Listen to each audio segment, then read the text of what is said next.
আলম হাসান একটা মাগিখোর, আমার জীবন তো নষ্ট করেছে, শর্মিলার জীবনও নষ্ট করেছে, মুক্তার জীবনও নষ্ট করেছে। লুইসমি করে বেড়াবে, বউ পাশে রেখে, সুন্দরী বউ রেখে আর একটা মেয়ের দিকে তাকাবে। আপনার বউ কি আপনার ছেড়ে দেবে নাকি?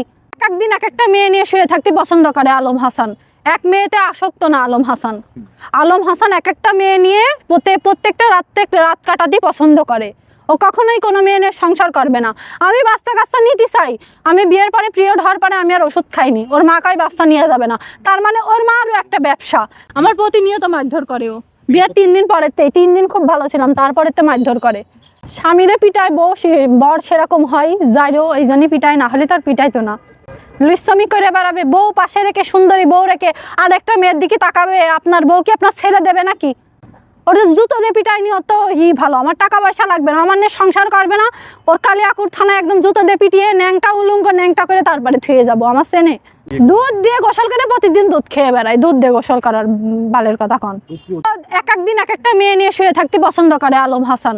এক মেয়েতে আসক্ত না আলম হাসান। আলম হাসান এক একটা মেয়ে নিয়ে প্রত্যেকটা রাত কাটাতে পছন্দ করে। ও কখনোই কোনো মেয়ে নিয়ে সংসার করবে না। আমি বাচ্চা কাচ্চা নিতে চাই, আমি বিয়ের পরে পিরিয়ড হওয়ার পরে আমি আর ওষুধ খাইনি, ওর মা কয় বাচ্চা নিয়ে যাবে না, তার মানে ওর মা আরও একটা ব্যবসা। যে আবার নতুন একটা বউ আসবে আর টাকা পয়সা দাও, R15 কিনে দাও, লাল কালারের সাদা কালারের R15 কিনে দাও, ব্যাংকে টাকা আছে উঠাই নিয়ে এসে দাও, সোনা দাও, গহনা আছে নিয়ে এসে দাও। আমার মেয়ের এসে দেখেন, ও বলবে যে ওর মারিছে, আমার গলায় দাগ আছে, গলায় কি দাগ আছে? আমার প্রতিনিয়ত মারধর করে ও। বিয়ের 3 দিন পরেতেই, 3 দিন খুব ভালো ছিলাম, তারপরে তো মারধর করে। আচ্ছা, কিসের দুধ উনি বলছিলেন যে আলম হাসান খায় প্রতিদিন? হ্যাঁ, বলছেন যে বিভিন্ন মেয়ের কাছে যাই, হেসে বেসে ওর বোর বানায়। ও তো হেসে বেসে নিয়ে রাত কাটাতে পছন্দ করে। ওর কপালে কি ভালো মেয়ে ছেলে হবে নাকি? ও তো বেশে, যে যেরকম আল্লাহ বলেছে তুমি যেরকম তোমার জীবন সঙ্গী হবে সেরকম। তো ও তো মাগিখোর, তো ওর কি ভালো বউ মানুষ বিয়ে দেবে নাকি ওর সাথে ভালো মেয়ে ছেলে? কিভাবে আশা করে ভালো মেয়ে বিয়ে করবে? কিভাবে আশা করে আপনারা বলেন? কেন গরুর দুধ খায়? ও দেশের মেয়ে লোকের কাছে শুয়ে বেড়ায়, দুধ খায়। কিসের দুধ খায় আপনারা বোঝেন না? কিসের দুধ খায়? ও দেশের মেয়ে লোকের কাছে শুয়ে বেড়ায়, সেই সব খায়। তা এসব প্রশ্ন আমার করেন না ভাই, এইসব প্রশ্নের আমি উত্তর দিতে চাচ্ছি না। আলম হাসান একটা মাগিখোর, আমার জীবন তো নষ্ট করেছে, শর্মিলার জীবনও নষ্ট করেছে, মুক্তার জীবনও নষ্ট করেছে। মুক্তাও নাকি দেশের এসপি কাছে শুয়ে বেড়াইতো, তাহলে মুক্তা এখন বিয়ে করে সংসার কাছে কি করে?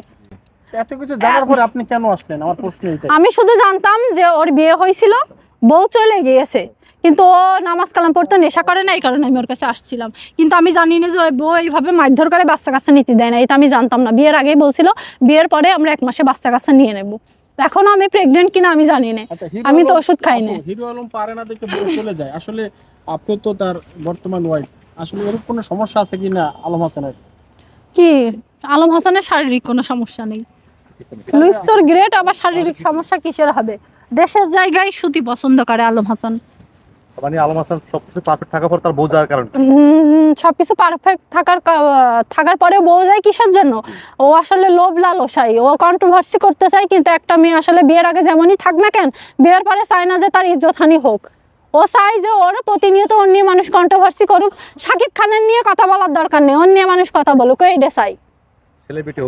ও চাই যে আরো ওর মিলিয়ন ভিউ হোক। আপনি আগের ভিডিও দেখেন আর আমার সাথে ভিডিওর পরে দেখেন যে ওর নিয়ে কত, মানে ওর ভিডিও কতটা ভাইরাল হয়েছে।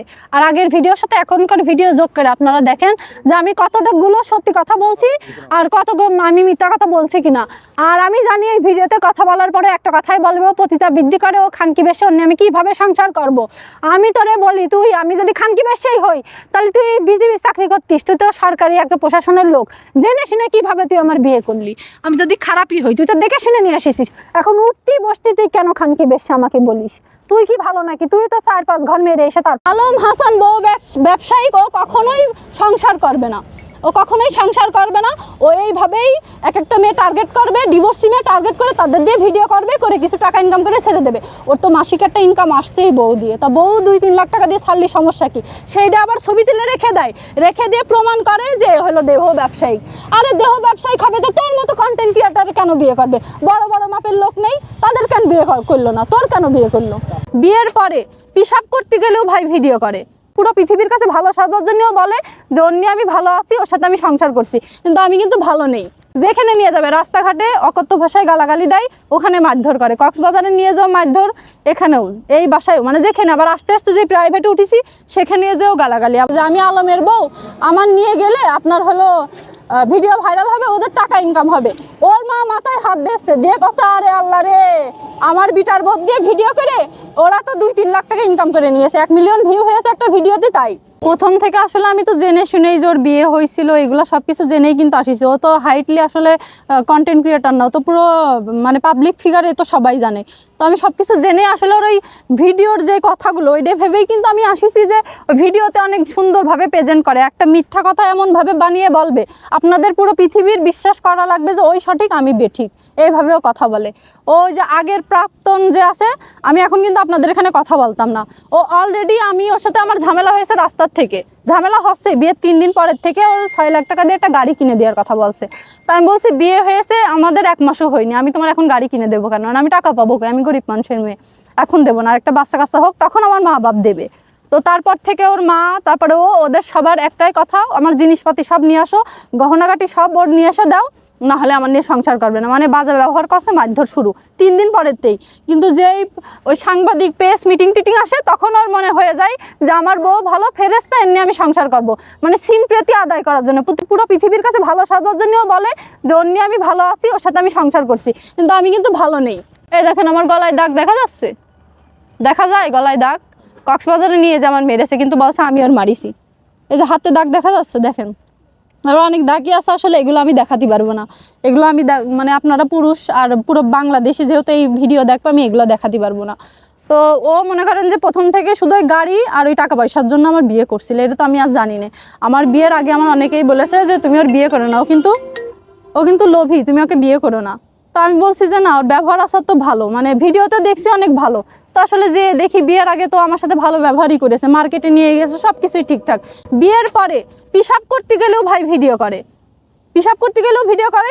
আর সবচেয়ে মানে প্রথম আর শেষ কথা আমাদের ঝামেলাই হলো যে গাড়ি কিনে দাও আর টাকা নিয়ে আসো, তোমার বাড়ি যে গহনাগাটি আছে তোমার ভাই তোমার মারা সব খেয়ে নেবে, তুমি ওইগুলো নিয়ে আসো।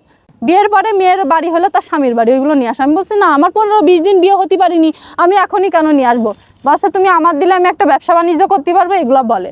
তো আমি বলছি যে না, আমি এত তাড়াতাড়ি দেবো না। তো এই কারণে আসলে ঝামেলা, মারধর করছে, যেখানে নিয়ে যাবে রাস্তাঘাটে অকথ্য ভাষায় গালাগালি দেয়, ওখানে মারধর করে। কক্সবাজারে নিয়ে যাও মারধর, এখানেও এই বাসায় মানে যেখানে আবার আস্তে আস্তে যে প্রাইভেটে উঠেছি সেখানে যেও গালাগালি। আবার আমার ভাইয়ের কাছে ফোন দিয়েছে, দিয়ে বলেছে আমি তোর সাথে সংসার করতে পারবো না, 4 লাখ টাকা কাবিননামা আছে তোর দেবো, আর তুই যে জিনিসপাতি নিয়ে আসিস সেগুলো গুছিয়ে দিয়ে দেবো, চলে যাব।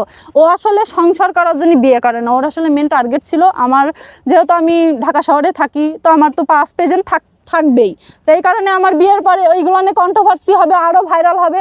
ও চাই যে মানুষ ওর খারাপ কোক আর ভালো কোক, কিন্তু মানুষ ঘুমিতেই আগে ওর নামটা নিক, মানুষ মানে ও এটাই চাই যে ঘুমিতেই আগে ওর নাম নিক। ওর মানে মাথায় সমস্যা আছে, একটু সাইকো, বুঝেছেন, কিছুতে হলেই চেঁচামেচি শুরু করে দেয়, মারধর শুরু। ওর মার পর্যন্ত মানে অকথ্য ভাষায় গালাগালি দেয়, যেগুলো আপনারা হয়তো বলেন না, আমিও বলি না। ওর মার গালাগালি দেয়।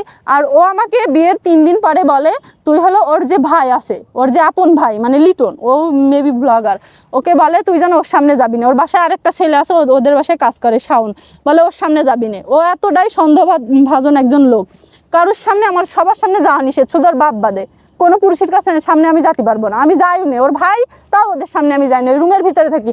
পাশের বাড়ি ওর মেয়ে আর ছেলে আছে না, ওরা একদিন ওই ঝাল ক্ষেত না কি পেঁপে ক্ষেত, ওরা ওই যে ঝাল ক্ষেত না পেঁপে খেতে নিয়ে গিয়েছে। আমি তো আসলে ভাই জানি না যে আমি আলমের বউ, আমার নিয়ে গেলে আপনার হলো ভিডিও ভাইরাল হবে, ওদের টাকা ইনকাম হবে।